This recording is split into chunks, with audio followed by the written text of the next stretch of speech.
आगे बढ़े और आपको बताएं, भारतीय खुफिया एजेंसी रा कराए के गुंडे और कातलों का गिरोह बन गया। तफसीलात के मुताबिक एजेंसी मोदी के हिंदुत्व नजरिए पर अमल पैरा होकर शिद्दत पसंदी की नई मिसालें कायम कर रही है। तफसीलात के मुताबिक अपडेट करें तो आपको बताएं, भारत में सरकारी तफ्तीश के मुताबिक अमेरिका में सिख रहनुमा के कत्ल की साजिश में भारतीय एजेंट मुलविस थे।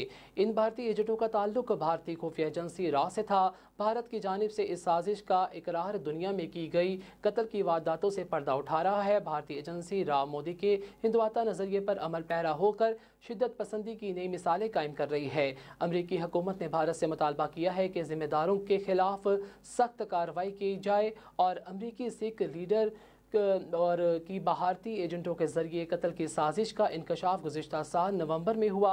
अमरीकी हुकाम का कहना था कि भारतीय खुफिया एजेंट मज़कूरा सिख लीडर का कत्ल करना चाहते थे और मज़कूरा सिख लीडर भारतीय हुकूमत और नरेंद्र मोदी की शिद्दत पसंदाना पॉलिसियों का सख्त तरीन नाकाद है।